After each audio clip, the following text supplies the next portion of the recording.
একেবারেই তেল ছাড়া অতি সুস্বাদু খাসির মাংস, ভীষণ সুস্বাদু এবং স্বাস্থ্যকর। ভালো মাংস পেতে গেলে, নরম মাংস পেতে গেলে, সফট মাংস পেতে গেলে কিন্তু গর্দান থেকেই নিতে হয়, চর্বি ছাড়া। তাও বয়েল করলে কত তেল বেরিয়ে যায় মাংস থেকে।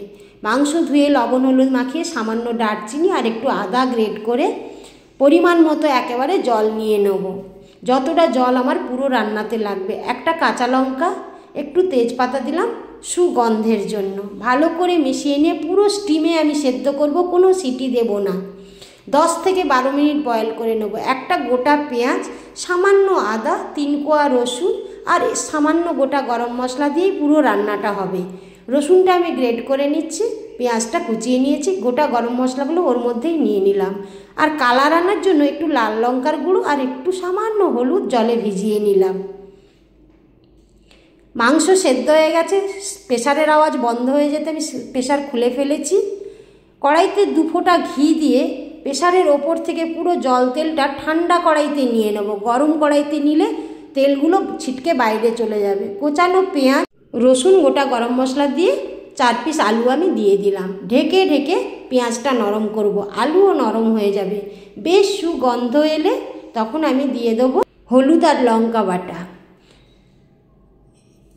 কুকার থেকে জল নিয়ে একটু মশলাটা মিশিয়ে নেব, ভালো করে মিশিয়ে নিয়ে একটু সময় রান্না করব।